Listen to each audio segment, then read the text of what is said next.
Hello, listeners. So good to have you tune into the second episode of Closing Night Theatre Therapy, a podcast hosted by me, Susie Rong, theatre critic at susieghosty.com, and my co-host Nate Edmondson, composer and sound designer. It's wonderful that you've discovered us, and we cannot wait to share with you another hour of chit-chat about theatre in Sydney. Here at the CNTT podcast, we talk not only about what you've seen on stage, but also all the shenanigans that happen backstage, always aiming to gain insight from theatre practitioners who make the magic happen. And hopefully on the way, we will encounter some marvelous and inspiring ideas from discussions about one of the week's closing shows. Today we take a look at Wrath by Melbourne writer and director Liam Maguire, an outrageously absurdist comedy that's just had its final performance last night at King's Cross Theatre. We will be speaking with two of its makers, actor Emma Harvie and assistant director Andreas Lohmeyer, and we'll be featuring music from the show composed by Sam Maguire. But before we do, we'd like to thank NIDA for their sponsorship of our recording studio and acknowledge traditional owners of the land on which we meet, the Gadigal people of the Eora Nation, and pay respects to elders past, present, and emerging. Nate, can you believe the response we've had from this first episode? No, it's been great. It's been really surprising and really exciting. I didn't really know what to expect. So encouraging. So great that people are responding to what we've done in the first outing where we kind of didn't really know. We bumbled our way through that first episode, and we're very glad that we're here to bumble again. Yes, through the second. Right. We saw Wrath together on Sunday. What did you think? I thought it was great. It was a breath of fresh air, super funny. Yeah, perfect little bite-sized show. It was quite provocative for me, having spent some years in that sort of world. Which character did you most relate to? I think everyone would think that they're Henry, the one who's completely innocent and just watching this evil world go by and try to negotiate it. But clearly I was, involved in it. But I think the problem with these things is that you always think that you're innocent and everyone else is the evil one, so you kind of don't do anything to fix Everyone thinks they're Henry. Yeah. Until they watch the footage back. Yeah, just like when we went voting today. Yes. Yeah. You're not sure how much of an effect you're gonna be able to create, and how complicit you are in future policies that are not yet written that your vote might have enabled. Yeah.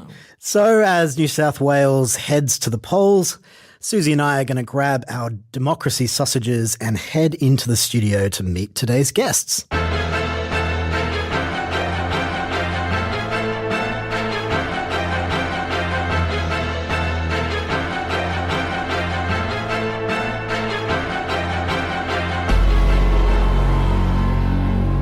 This week's guests have just completed 2 weeks at King's Cross Theatre with a production of Liam Maguire's Wrath, where it all kicks off when the CEO spots a pubic hair in the boardroom.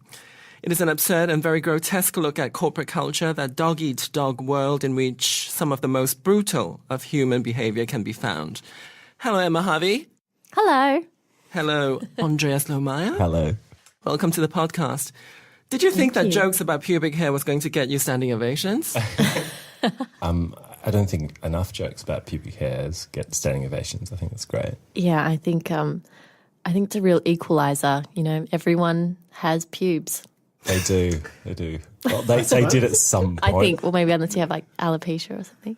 From birth. Yes, I guess I should say from puberty. No, I meant alopecia from birth, but I mean, yes. So you played January, Emma. Yes. But also there was a secondary character almost. Oh, yes. Was there a code name for the second character? There wasn't a code name. In the script, it says Pube Monster.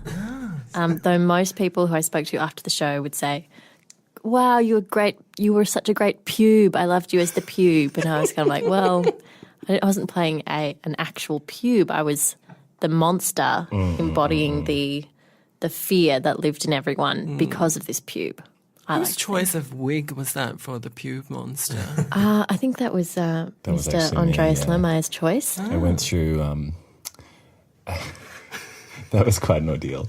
Having to sew this ratty puby wig onto this morph suit and be like, Emma, I hope this is okay. It worked really well, I think. It was really effective. Oh, good. Did you take it to Emma thinking that she might say no? Because Emma doesn't strike me as someone who would ever say no to anything. Oh, No, Susie, what? wild. That's the only way we got her on the podcast. I knew that she'd be cool with it, but I would never, I wasn't going to take advantage of that generosity, I knew that she shouldn't. When it came to the pube monster, I knew she was a serious artist about it. So you went and picked the best one? Of course, Yeah. of course. It didn't look very expensive, though. Yeah, the best one that our independent theatre company with no money could afford. It was actually hand stitched. Every pube It individually was. attached. That's right. After being harvested by hand. It's quite an That's ordeal. true. We did a call out to the fans and said, if you want to mail in a pube or two. Collect them off the chairs after the audience leaves each night, top it up. It was a very long wig. Yeah.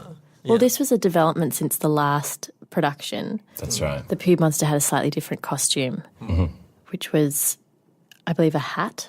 A Yeah, there was hat that looked like... a bit more of an abstracted, singular puby Pube fascinating. structure. Yes, very fascinating.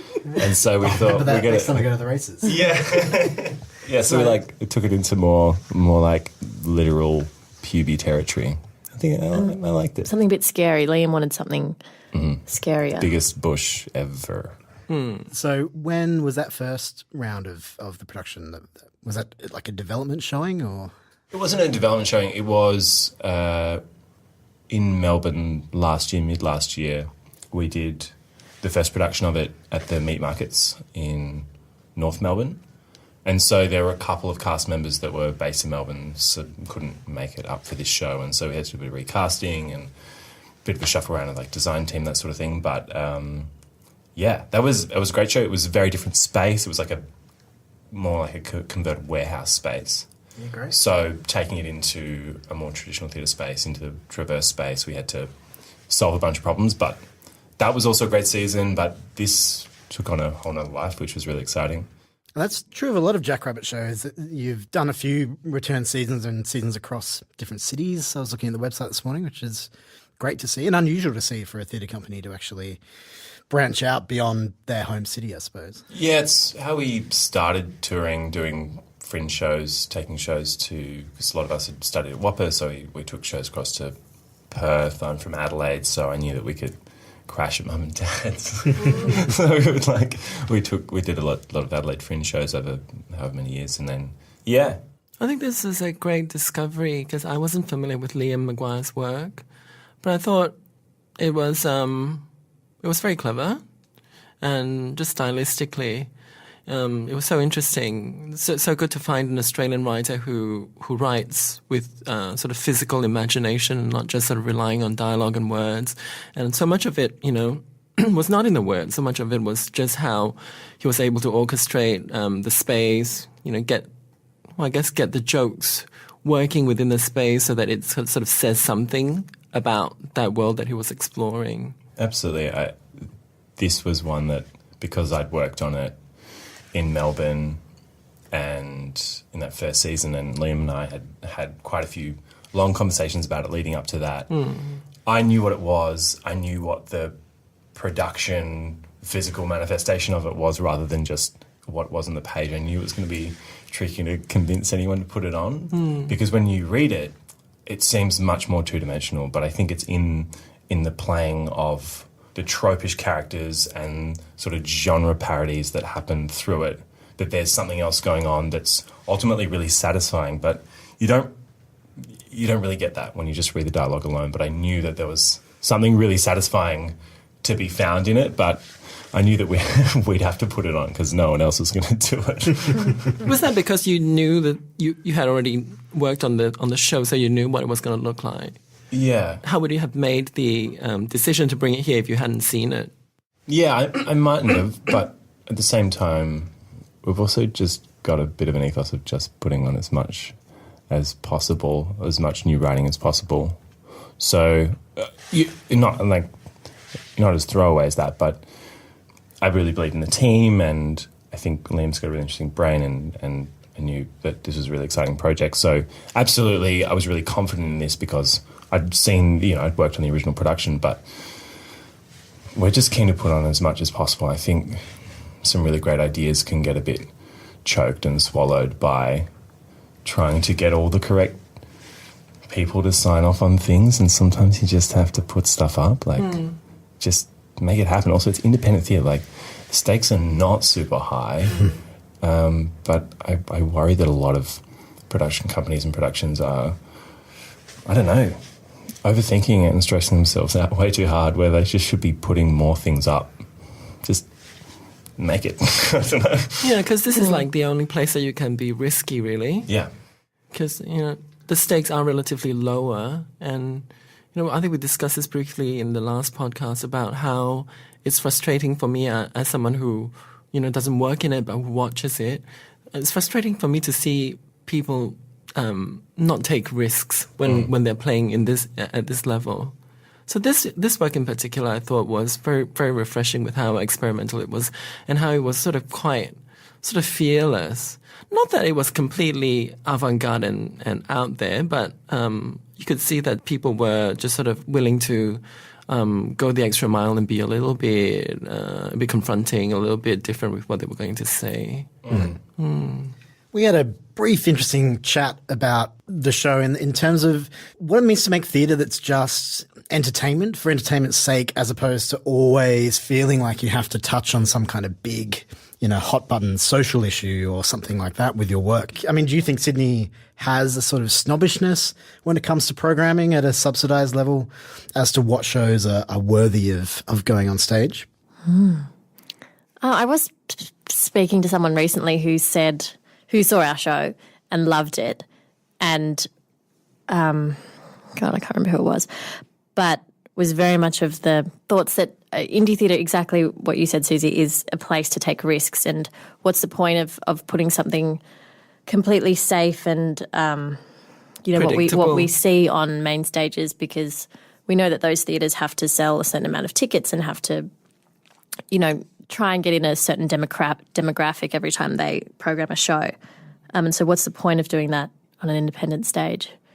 Maybe it's a play that you're really passionate about that you just want to do. I think that this show could never, it wouldn't go into a more legitimate space because the script doesn't have evidence of it being worthwhile. So I think what's interesting about the show is in its form and in its a kind of punky irreverence, which says no legitimate hands have been on this show. And I think you can kind of see it when you watch it, that it's a group of young artists making something that is kind of truly irreverent. Not sure how to quite explain it. I just think that there's something tonally that people have responded to that I've always found really interesting about the show, and it exists in the way, and it's not just the way that the show is performed, but it's like what the show is.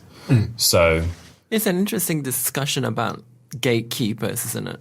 Yeah. In order for you to access certain spaces, your play suddenly has to look a certain way, even though they might have selected you because of your whatever that's unique that you're bringing to the table. But somehow in that process of moving from emerging to a more established space, suddenly you're transformed, suddenly your work undergoes sort of a process of turning into something else. It's almost inevitable in the way that we run business, entertainment business here.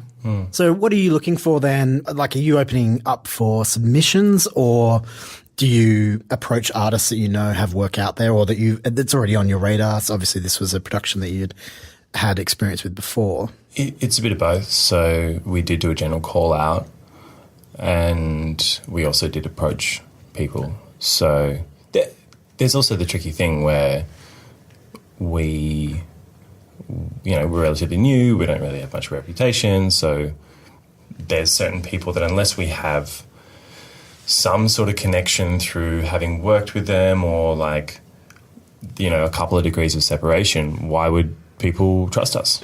And that's so fine. And I think when I moved to Sydney and started being around the acting scenes or the theatre scenes, I was like, this clicky thing, what's that about? But I actually do understand what it is. It's that when you were trying to make shows for no money, there's a like trust that's required, and that trust isn't just like, oh, I hope that, you know, you're good, I know that you can do the thing, but it's also, do you trust me to come and be on my project and work for nothing, and we'll hopefully have some money at the end, we'll split and we'll do the right thing and do the co-op thing, but everyone's just trying to make something, and those communities that can feel to other people as cliquey are built around that give and take that comes through making things just for passion, I suppose. Yeah. It's interesting you say you describe yourselves as being quite new, because you've been around for almost 4 years now as Jackrabbit, is that right? Yeah. Which is quite a long time by indie theatre company standards. How is it to operate as a theatre company that doesn't have a theatre as its kind of home base? You're sort of free roaming, but you've got a long lifespan and a growing number of artists that you've worked with. Well, I guess that we started off just doing a project by project. So we're still sort of in that space.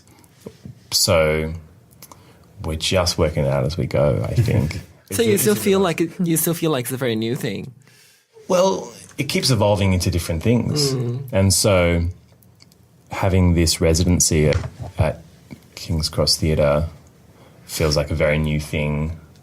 And there's a bit of like, are we out of our depth thing going on? But that's exciting. Like, we're learning new stuff and we're trying stuff out. And I'm really proud of what we've got programmed, and we're putting on so many shows in such a short amount of time and giving a lot of artists and performers, designers, directors, writers, so many people time in that space.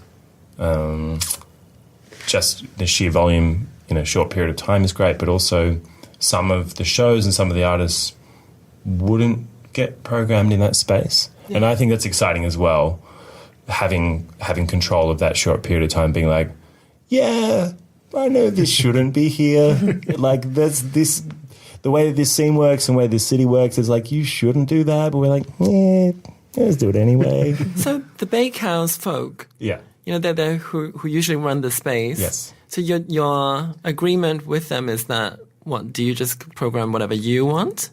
Yeah, pretty much. They've kindly offered us the space. It's like a little sublet, you know. Yeah. We've like moved into their share house, and it's much nicer than our share house, which is rat infested and whatever. And we're like trying not to grub up their share house too much, and like make sure we don't burn the place down. And but did you come to them with the idea, or did they come to you? They liked the way that we operated when we put a show on there. Start of last year. I've lost track of my life. Tonsils and tweezers. Yeah.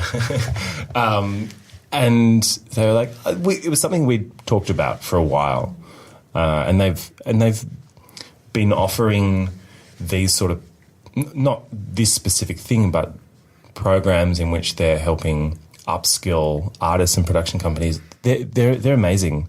I really think that some of the stuff they're doing to help other artists find a platform is not really happening elsewhere around Sydney, because they've transformed that space. Well, they've created that space in such a short period of time. They've had some really incredible work through.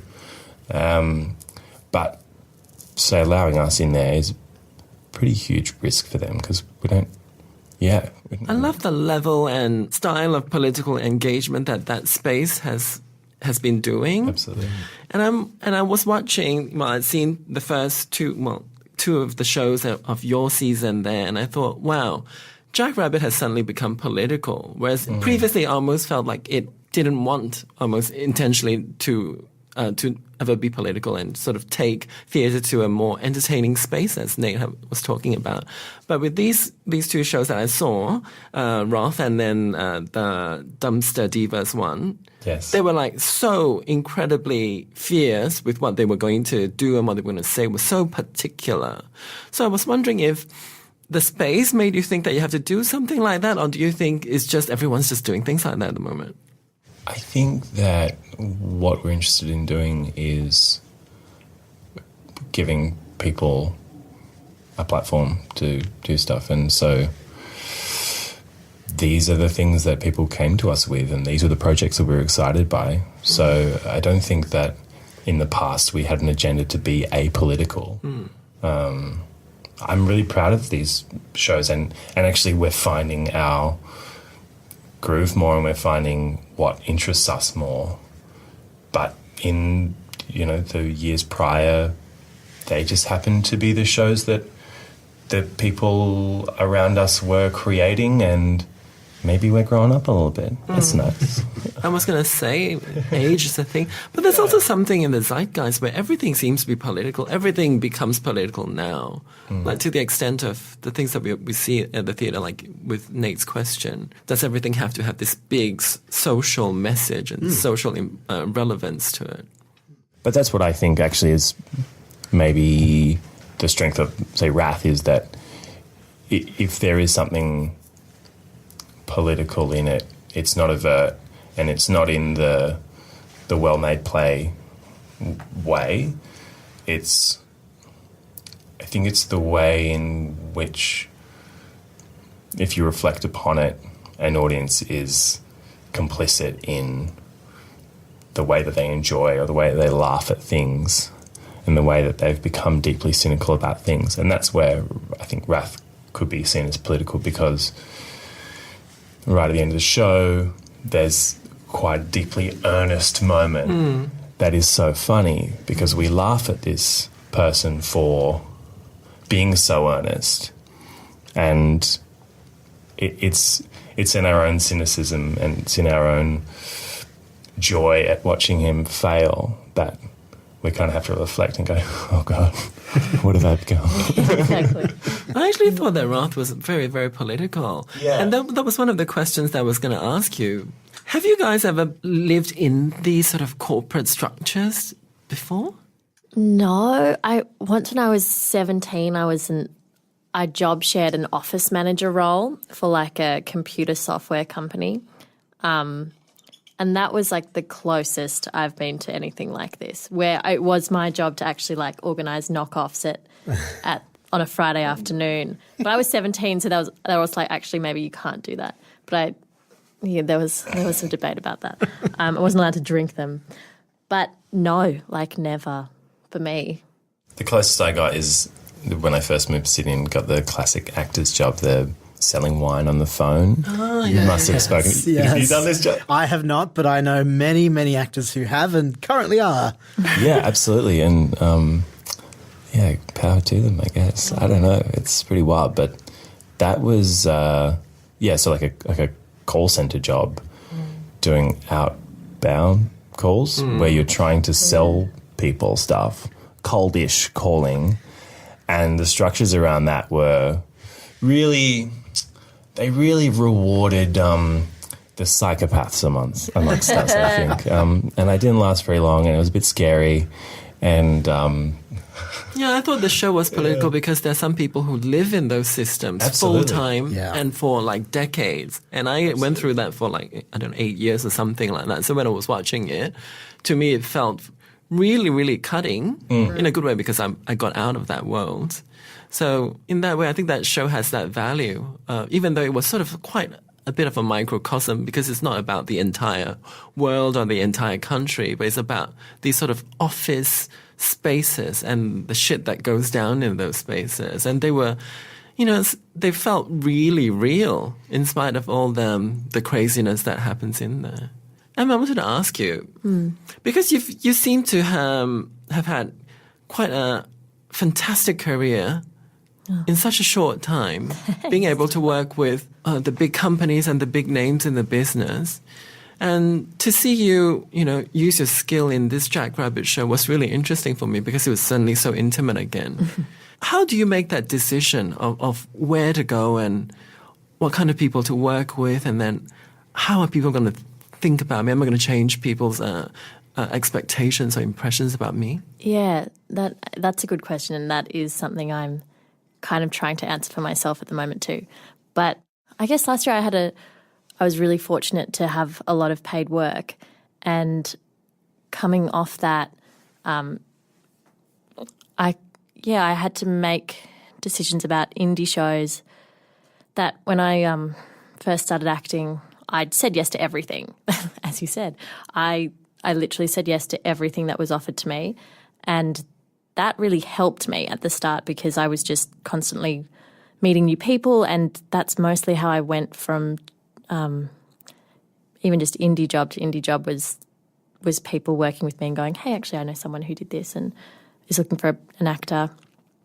But for this one, I did a show with Liam in 2015 and we got along really well, and I knew that he was a smart guy, he's funny, and I kind of went off that. I read the script and I liked the script. It was a short show, so I was happy to, give my time to a 65-minute show, which is totally something you have to think about, especially if you're working days in retail or in hospitality or whatever. You don't want to then go do a 3-hour show for free. It's it's exhausting. And it was a small role, so I also knew I was doing a show at Belvoir in our first week of rehearsal, so I knew that my mind was going to be split between 2 productions. I don't know if I would have done it if I was offered a larger role because I would have had to have balanced a lot more. I still thought about it for a long time, actually. I think Liam asked me, it took me like 6 weeks to decide. It's like, I kind of need to know now. And I was like, oh, crap, it's in like 2 weeks. Yep. I don't know. I think she's kind of like, I'm feeling managed at this point. What were you worried about? These are hard questions, Susie. I think I was a little bit worried about, I don't know how accurate this is or if this is just something that lives in my mind of an independent theatre actor who you only see working in independent theatre. And, I mean, we all know as creatives that it has nothing to do with your talent or ability as to whether you're being paid for a job or not. It has absolutely nothing to do with it.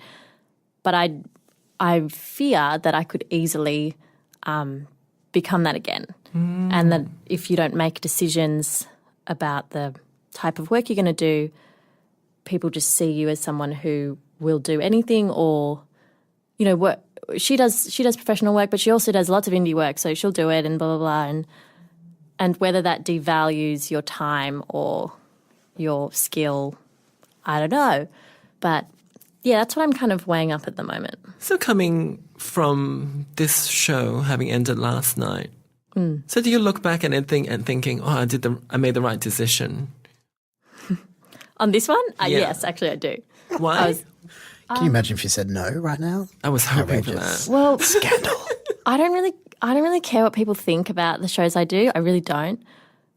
But people loved this one, so that's a plus. But it was a great group of people I was working with, and that's probably the most important thing to me is I had a great time. Even if everyone hated our show, we were having the best time on stage. I wasn't even on stage that much and I was having a great time. But, I mean, in our first preview, everyone laughed. All the actors laughed on stage because we hadn't worked out how not to do that yet because we were so we were just having so much fun. So I would say yes. And it was not a boring drama. Like there were no boxes to tick with this show, I felt. Like it was I feel like really you're the expert and not laughing at your own jokes. Yeah, you must have some great they're corpsing Liam's stories. jokes. Come on. They were not my jokes at all. I was like so fortunate. I was like, I don't say much in this, but the lines I say are great. So of course I'm going to do it.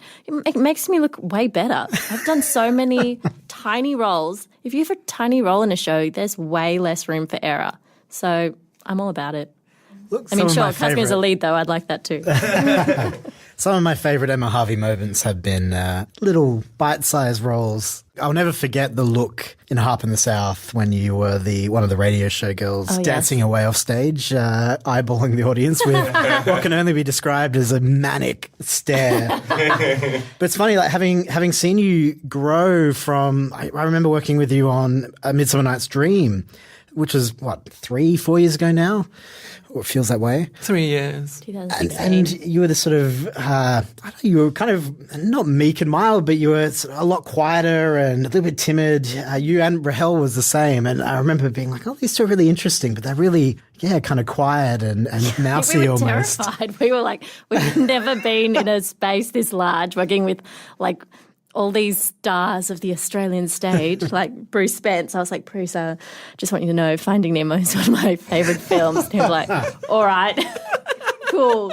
My granddaughter likes it too. But I mean, I've worked with Bruce a lot since, and Yes.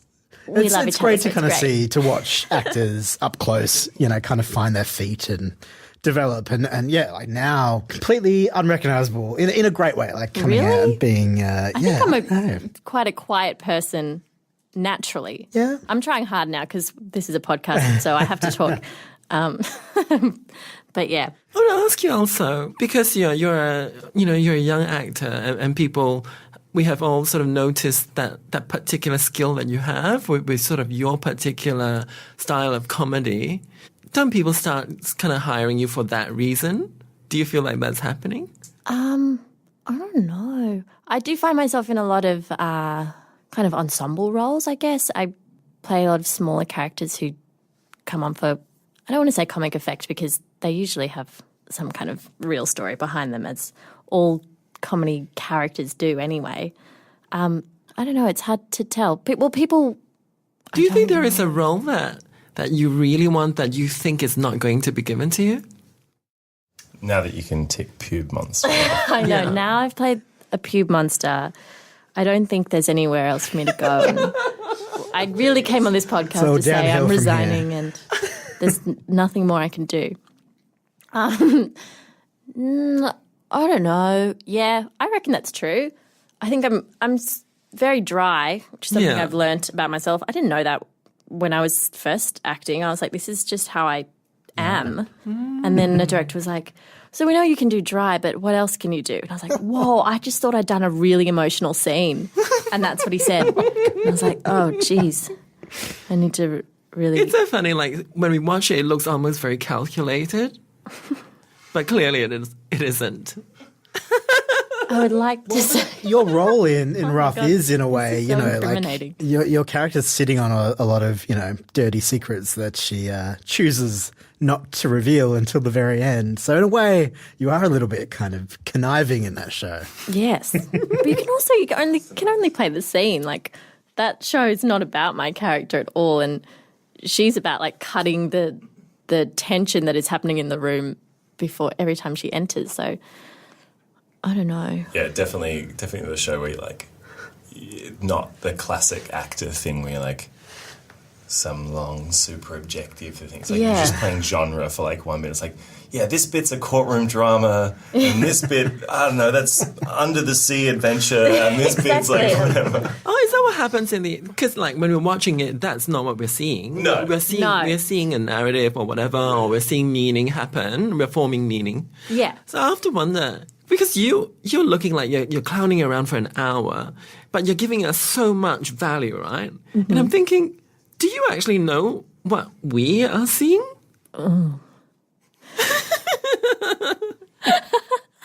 I guess so. Well, yeah, I'm trying to get the audience on my side as January in Wrath. She's the most normal person besides Henry. Until you kind of find her dark side. She's got some weird fetishes happening. But Don't we all? But yeah, she is the normal person who falls victim to Miss Stockwood and her cruel ways. I mean, Liam and I talked about maybe January is in on the stuff about her father and her mother, and that she just plays into Miss Stockwood's jokes. But then we found it was much funnier if I played it completely for real, as if that stuff had happened. So, Andreas, you are the assistant director on this. What is an assistant director? I don't really know, actually. Great question. Yeah, I think on like a big professional show, the assistant director's like the intern, and like they're not really allowed to speak. I don't know. Do they get the director coffee? I don't know. They just hang around. I feel like they take notes that will never be read aloud. So that's like a PA sort of role. It depends what kind of production it is. Like I guess I've worked with a few ADs in my time. Like on Harp in the South, Jess Arthur was the AD for Kip, and she had she was working harder than anyone in that room, She was is what I felt. indispensable. Because it was such a massive production, there just was not time for us to even sit down and do notes with the director. So she would take all the notes. Kip and her have this weird like sign language where they can tell each other notes in the middle of an audience and not say anything. And then Jess would type them all up and then send them out to us. We'd get our notes at 1 a.m. or whatever time. And then she was the liaison between the actors and the director for a lot of it. We could also speak to Kip, but just the size of that show, there was no time. But then also doing a lot of research on the time period, stuff like that. I've seen ADs do. What else does an AD do? I didn't do any of that, to be clear. In the original production in Melbourne, I came down, Liam and I were sort of working out creative problems together. He'd never directed a show before. And we sort of, had chats and I was like, oh, okay, we maybe have complementary ways of, our brains working or something. And there were certain things that he really knew how to nut out, and then things that, maybe worked better for my brain. Like he directed the show, sure, but I just sort of helped a bit. But then for the Sydney season, because it was sort of a remount, even though we had to kind of completely restage it and work in a couple of wonderful new actors, I worked as everything else. I was the SM and the producer and the sort of the designer source person, and I just did all the other stuff. Because you're the person who knew the work more than anyone else, I suppose. Yeah, and because it's indie theatre and sometimes you can't get the right personnel on board, so someone's got to do it. Emma, I have a question for you. You are a graduate of the Actors Centre, correct? Mm-hmm. Yeah. And you've joined a growing list of really successful actors that have come out of there in the last decade. But since we kind of have this running theme developing today of the biases, I guess, that you face in the industry, do you think that there's an inherent bias towards the larger training institutes like NIDA and places like that kind of makes it hard when you're going in for castings? Not now. Like I think once you start working, then no one really cares where you went to drama school. They're looking at the jobs you've been doing. But upon graduating, for sure. And I know I have so many NIDA grad friends and WAPA grad friends who I know it has nothing to do with the individual. It's just the institution. You say the name and I guess it's plays also on there are so many actors who would have auditioned for schools like NIDA because everyone does. Because coming from a non-theatre background, that's the only one you know. That's like the only one that people who aren't in the industry talk about. So obviously if you go to a family function, you're like, oh, I'm an actor. They're like, did you go to NIDA? That's like completely standard for all actors. Or are you on Home and Away? And so it's having that kind of little bit more that you need to explain yourself a little bit more. Just getting into a place like NIDA must do something to your psyche of like, oh, cool, like they like me. Like that oh no, I hope I'm not digging myself a hole, but I just think that has to play into some kind of confidence or self-validation that coming from a smaller school you don't get, that maybe, this is maybe what I've seen in people, gives you a drive to prove yourself because you didn't have a panel of people say you're good enough. So many years ago when you did all those auditions, I think that's definitely a thing. That's an interesting way of looking at it, that you take that and it motivates you to work against it and make sure you're fighting against that mechanism. Yeah, and then it's also great when people like Dan Henschel and Harriet Dyer are like superstars and you can go, cool, they went to the same training institution as me, so I'm not talking shit. Like, we did have good teachers. And there are a lot of Actors Centre graduates, that have come out of there. Yeah, it's consistently delivering really top-notch actors into the industry. And I'm sure over time it's kind of cultural currency will start to rise, to a level that's closer to somewhere like NIDA. But yeah, it's interesting. having to come out as a graduate and, you've worked just as hard and you've gone through the same hoops that everyone else has to jump through training to become that and pursue that career. And when you're sitting in that casting room and that, waiting for your time to get called in, you're inherently no different to anyone else that's sitting there. And yet you've got this thing that has nothing to do with your ability whatsoever, but it kind of hangs over you and that you've got to fight it against when you're starting out, which is such a stressful period already, I imagine, trying to get that initial work and kind of crack open those doors. And it's just things like, going to an institution that has that name that is associated with people like Kate Blanchett and Mel Gibson. And, you just get different agents coming to see your showcase and things like that a smaller school doesn't always have. So you don't get those opportunities right at that graduation point, which means it might take you a few years of independent theatre and whatnot, which is not to say that it's not the same for a lot of WAAPA and NIDA grads. But I think, the flip side of that is there's people that come out of those bigger institutions that sometimes have this, at some point turn around and go, wait, why didn't I get the thing? Yeah. I went to the big one. I went to the right one. Why didn't I get the thing? And you're like, oh, didn't you know? It's hard for everybody. Exactly. Didn't you know? I'm sure I would have that exact expectation if I went to NIDA. I'd be like, what do you mean? I got into the school. The now give me the best agent and I want a feature film. Yeah, totally. That's funny. Yeah, I guess. And then we're on a level playing field once we're out, I think. Yeah. Yeah. To some degree. to some extent. I haven't stopped talking about this. So we've actually prepared a little something for you guys, just to mix things up a little bit. Maybe now's a good time to bring it in. So you've just done Roth, which explores this kind of corporate office environment. So we thought we'd challenge your knowledge of corporate jargon. See how much lingo you've picked up whilst making the show. Right. So we're going to read out some terms to you both. We'll alternate. Great. And you guys have to guess at what the real meaning of the term is. Cool. I'm ready. Okay, so I'll start us off with the term core competency. What is core competency? Core competency. I imagine that would be what? I feel like all business jargon is just random words around the same thing. Synergy. Basically. Look, core competency apparently refers to an employee's fundamental personal strengths. Okay. What? Okay. We've got to warm up into this. All right. Yeah, okay. We'll get Look, right. that's, I'm sorry to say, actually probably the easiest term on this Great. list. All right. All right, the second one, open the kimono. Open the kimono. Open the kimono.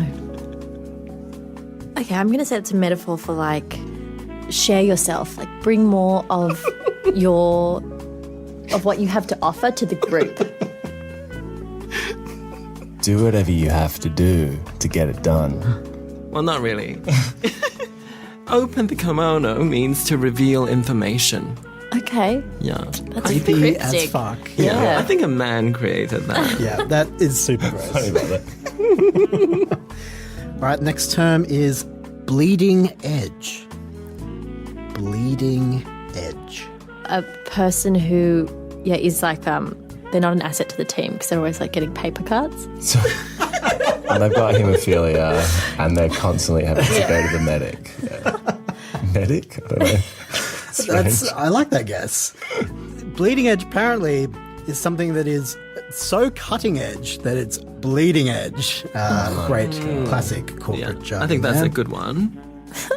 I'm going to use that in one of my reviews. The next one, boil the ocean. Boil the ocean. Well, the ocean.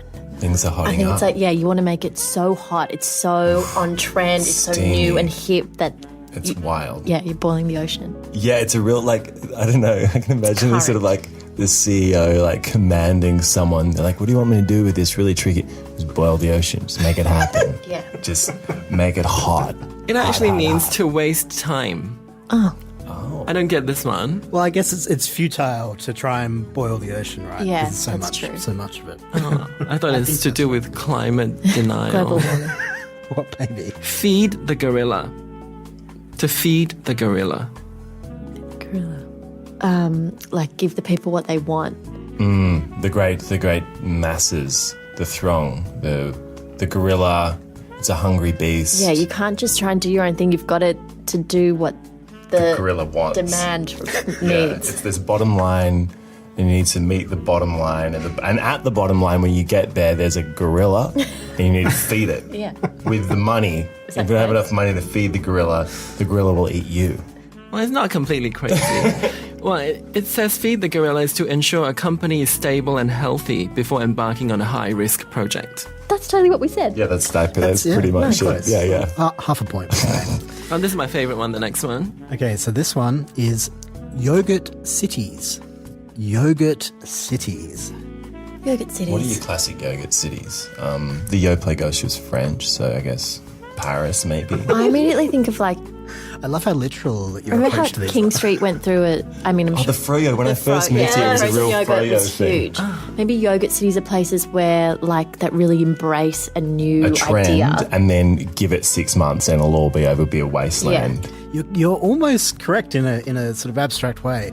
It refers to businesses that involve a lot of culture, so theatre, museums, and galleries. But That's actually places that quite do explore cerebral. good I really ideas. appreciate that. That's beautiful. Yogurt cities. Yeah, chockers full of culture.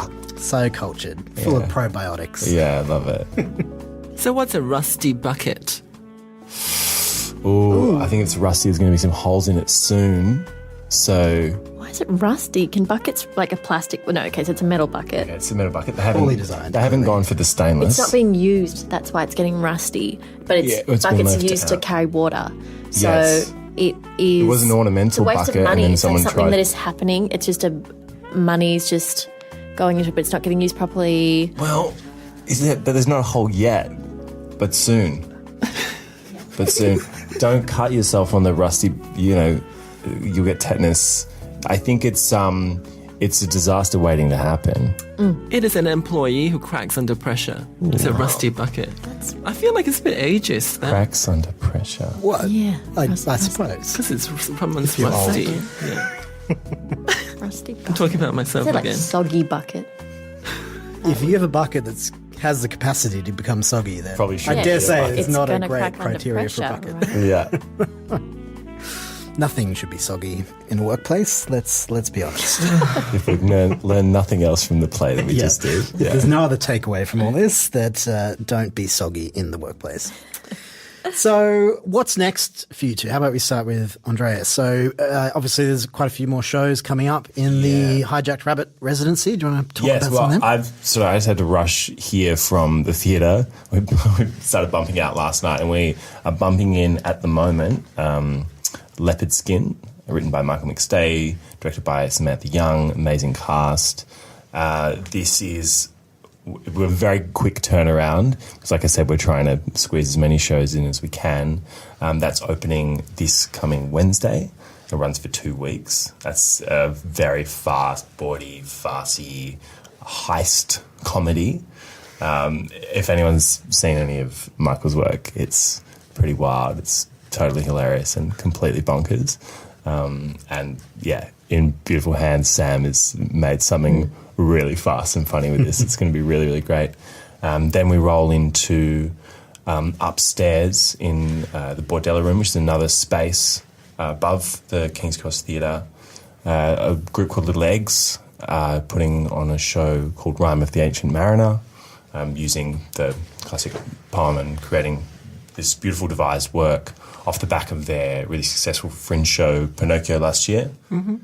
And then we've got a little piece of Ash, which is starting after Leopard Skin, which is written and directed by Megan Wilding, which is really exciting. This is like her first show that she's written and directed. Yeah, I'm looking forward to that one. She's been doing such amazing stuff as an actor around town for a while now. Yeah. And then there's a bunch of other shows, but I can't talk about them all right now. But Yes, please I was come going to to say there's a bit of a Leopard gap, Skin. It's- right? You're there till May 18th, is that Yeah, right? that's right. And your last show closes late April, so there's a little bit of a secret window. We've got still a to secret come. window. We've got, after Ash, there are going to be 3 more shows. Right. So we have announced that Sensitive Guys, which is an incredible American show. This is the only show that we're doing. It is a new work. I think it premiered last year. Cross Pollinator working with us to put this on, which is really great. They've done some really great shows, especially with Fitz. They're working with us to bring Sensitive Guys, which will be an Australian premiere, which is fantastic. And then we're doing a double bill in the final week, but you'll have to stay tuned for that. Ooh, very exciting.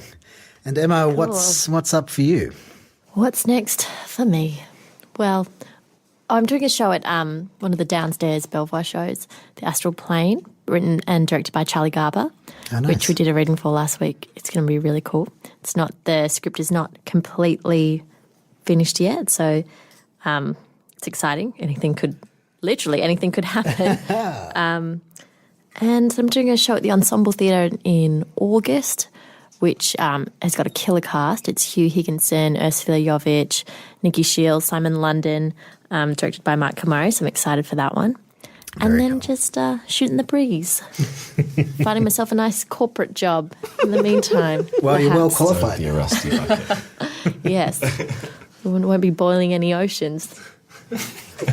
So tell me a little bit about, The Last Wife is the ensemble show. So I was looking this up and it sounded really, really fascinating. So a new Australian script dealing with a historic interaction between Catherine Parr and Henry VIII, which That's right. I can't confess to knowing much about until I looked it up for this interview, but Yes. really exciting. Is it a comedy or not? There are funny moments for sure, but it's not. I wouldn't call it a comedy. Okay. Yeah, it's a very cool script. I'm playing a young Elizabeth I, I believe.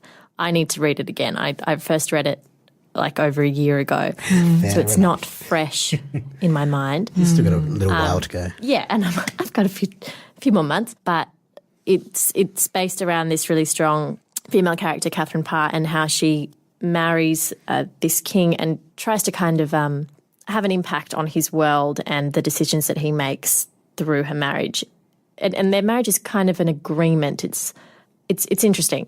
Because she'd married 4 Yeah. royals prior I think he's to her him, something fourth like that? Yeah. husband. So she's sort of like a professional royal wife. What? Yeah, you could say that. And she does a lot he has 2 daughters that are bastards, I guess, in his words. And she tries to get them back into his kind of royal lineage so that if anything happens to he has one son, but who's younger than both of the girls, then that they actually have some right to the throne and whatnot, to the crown. But I think it's going to be really interesting. The script is great, and I'm really excited to work with all of those actors. So what are the dates for your Downstairs 25A show? It's on in June. June? It's called The Astral Plane. Great. Eliza Riley's in that one, and Eden Falk. And we don't have a full cast yet, but we will soon. Is that your first 25A experience? Yeah, it's going to be really fun. I love Charlie's work as an actor, and I haven't seen any of his writing before, but I kind of jumped on board because I was just like, cool, Charlie. I'm interested in what you've got to say. It's a wacky script though. Like I play I can imagine. a rat queen. A what queen? Wow. That's all I'm going to say. A rat. A rat queen. So you're playing I've had lots Rat of Queen queens in this June, year. and then Queen Elizabeth. That's actually what we Yeah. call you behind your back, strangely. I'm okay with that. That's cool. Queen pube monster also. That could work. Rat pube monster. Yeah. So from pube monster to rat queen. Yeah. Well, definitely go to see that one then. Yeah. And you guys have to say it's going to be cool. Yeah, it's quite a repertoire you're building up there. Andreas, are you acting at all? Not in any of these shows. You know you're a really good actor. Oh, thanks. Sweet, thank you. Because I was like researching for today. Well, when I say researching, I mean searching my own website. That's so good. And I thought, oh, I've only ever seen you in 2 shows actually performing. Yeah. And that first one, which was a fringe show at Erskineville Oh, quite a few the years Sarah ago. Rule show. Late at Cowboy Song. Yeah. You were so weird. Like in a really, really charming way. Why are you not performing? I mean, I do. I'm just not in this season. Like, I don't know. I'm sort of learning that trying to wear too many hats at once is very tricky if you then are also performing. Like, it's okay to juggle production-y, design-y, other bits and pieces, but I've written shows and performed in them, and disaster, in terms of it's just too much. Well, anyway, we hope to see you again on sweet. stage. Thank you so much. Okay, the highlight of today's podcast. Yes, I'm ready for Time it. to have some fun. Well, this thing that Nate thinks is going to make us money, because whenever you start a project, You just wait. whenever you start a project, people are going to say, "How are you going to monetize it? How are you going to make money from it?" I mean, look, we're in theatre. We all got to figure out how to make $1 out of this. Side hustle. We all need our side hustles. And I'm not built for an office environment, so frankly, I'm going to do this instead. So look, a bit of a setup to this bit, So Susie and I, we were inspired by seeing your show. So much so, we decided to perform a bit of a profitability study on the podcast. And what we found was that if you want to make the real big bucks, you have to diversify into ASMR. Yes. So to that end, we've purchased a variety of classic ASMR snacks for us all to enjoy together. Well, for people who are not familiar with ASMR of a certain age group, what is it? Yes. What is it Tell us actually? more, Nate. So ASMR, it stands for Autonomous Sensory Meridian Response, and thank God I wrote that down. So essentially, it's basically people eating food and manipulating objects and materials. Yeah, and all very uncomfortably close to the microphone. That's the trick. Emma is so excited for this. This is honestly going to be my new part-time job. Watch out for the new podcast and YouTube It'll be a channel YouTube from Emma channel. Harvey coming soon. Yes. So I'm just going to prep our microphones, and we'll have to turn it up so we can get nice and uncomfortably close right into your sensory autonomous meridian response zone. So buckle up, listeners. Oh my God. So what do we have first? How about I kick us off with some soft drink? So here you go, listeners. This is the sound of lemonade being opened. This is really silly. Who came up with this bit? That's so good. Fire them immediately. Is anyone horny yet? Are you going to do your one now? What are you doing? Snap and crackle, gluten-free chewy bar with a burst of flavour. It feels softer than it should be. Okay, I'm going to put it on in my mouth now.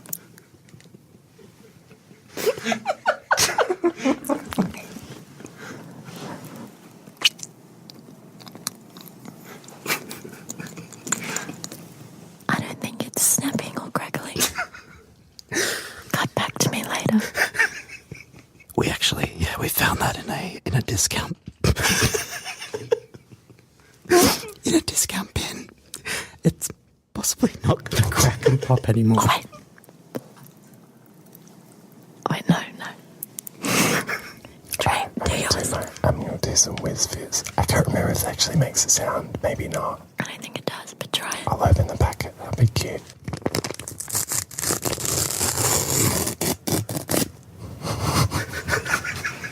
Oh yeah, I remember this from my childhood. It doesn't make any sound. I'll do the rattly thing again. It's delicious. That's definitely tickling my meridian response. I've got tingles. Wonderful. I'm opening a packet of veggie crisps.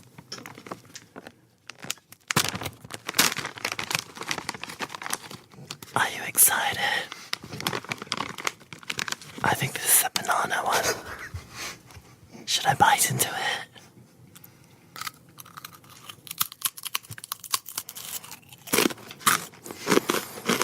It's like cardboard with salt on it. This isn't a food review channel. I hope it's doing something for you, because it's doing nothing for me. Are we rich yet? I hope so. Oh my goodness! Thank you for indulging in that. I'm sad that mine didn't make any crackle sounds. Yeah, yours is a bit disappointing. We'll tune in next Yeah. week for the sounds of Emma Harvey violently throwing up from her expired non-crackling pop bar. I wonder if that's a thing. If people they're like Into the sonic ASMR vomit. vomiting or like coughing or like sneezing. Is Stay that your tuned, you guys. concept? If you can dream it up, it turns someone on, I think. I think so. All right. Thank you, Emma Harvey. Thank you, Susie. Thank you, Andreas Lohmeyer. Thank you. Thank you for coming on the show.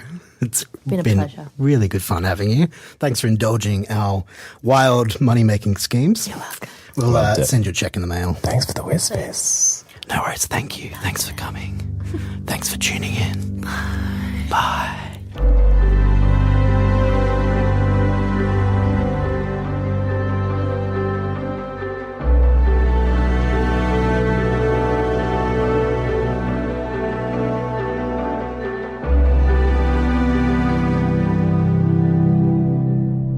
Thank you so much, dear listener, for your company today.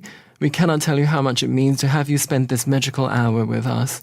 In next week's episode, we'll be looking at the fantastic production of Jess and Joe Forever that's playing downstairs at Belvoir 25A until the 30th of March. You don't want to miss this show. This has been Susie Wrong and Nate Edmondson of Closing Night Theatre Therapy. Follow us on social media to keep in touch. You can find us on Facebook, Instagram, and Twitter. Our handle is CNTT Podcast. Like us, love us, but don't troll us. We're all here to make the world a better place. Until next time, bye-bye. Goodbye.